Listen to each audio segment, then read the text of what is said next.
भिजवलेली चवळी घ्यायची, ती मिक्सरमध्ये ओबडधोबड वाटायची, खूप बारीक अशी नाही वाटायची.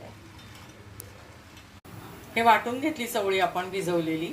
आता याच्यामध्ये एक मोठा कांदा चिरून घालायचा, कढीपत्ता चिरून घालायचा, कोथिंबीर असेल तर ती घालायची आहे, आणि हा हिरवी मिरची लसूणचा ठेचा आहे, आणि धणे हे ठेचून घेतलेले आहेत असे ओबडधोबड धणे घालायचे.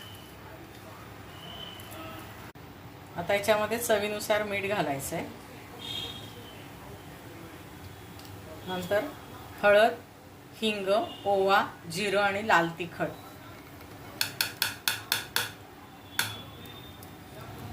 पुन्हा एकदा सगळं मिक्स करून घेतलं. आता बाइंडिंगसाठी याच्यामध्ये एक 2 चमचे बेसन पीठ आणि 2 चमचे तांदूळाचं पीठ टाकायचं आहे आणि परत मिक्स करून घ्यायचं.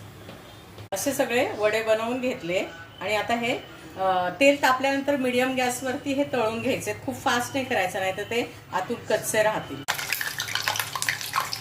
असे छान क्रिस्पी तळून घ्यायचे आणि आपले हे